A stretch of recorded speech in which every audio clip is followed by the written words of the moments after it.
Uy, nag-sale na naman siya ulit. Yan, dito sa Costco kasi. Ito talaga yung gusto ko talagang bilhin. Pero, ang mahal kasi. Like, ang original price kasi nito is $799. And ngayon is less $150. Kaya naging $649.99. Ito kasing power station na ito. Ito yung mga ginagamit sa mga RV.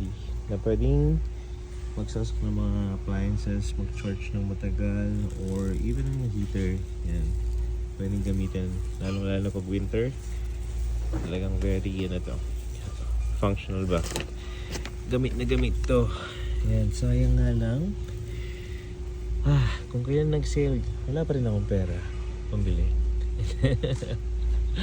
Pwede bang ano to, installment? Paano ba i-avail to ng installment? Baka sakaling meron kayong idea. Paano ba mag-avail ng installment dito sa Costco?